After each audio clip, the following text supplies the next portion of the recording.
भैया हरे सत्यम के ब्लॉग में आप सबका स्वागत है। आज देख ले भाई कौन कौन सीन मिली है गदेला वाली। स्कूल पढ़े जाए क्या है, सरकारी स्कूल में सब पहले पढ़े जाते हैं। आज वो सीन मिली है और एक्टिंग होती है या सुभाषो ऐसी तरह भाई जहाँ भाई इनका नाम मल्लू है, हमारा नाम बिरजू बेदर्दी धरे हैं, हमारे मामा अखिलेश। और कैसी वह सीन शूट होती है लगातार चलती है हमारे साथ सीन और हो चुकी है और उनके साथ वलीन जाते हैं। देखे कैसे शूट होता है, ऐसे ब्लॉग में बना रहा चलते दिखाते हैं।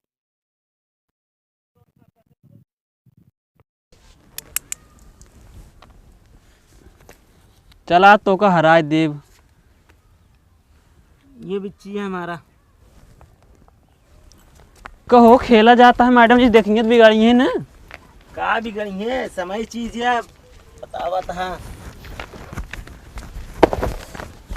अरे और खड़ा हो भाई, सही से रहा करा। मैडम जी परसों अर्चना रही हैं। का यार चना रहन तोरे किया ला होता दोपहरवा भेग खावा जात। चना नहीं अर्चना रही हैं।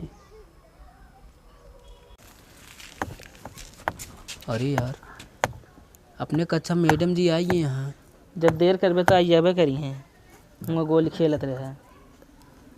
अब हम मारे नहीं तो चला जाए। आओ चला का करबे, का घरे लौटी जाबे, घरों तो मारा जाए हुई है जो बहुत मारा थी, नहीं आऊँ वहाँ मैडम जी अपने क्लास में। आओ चला। चल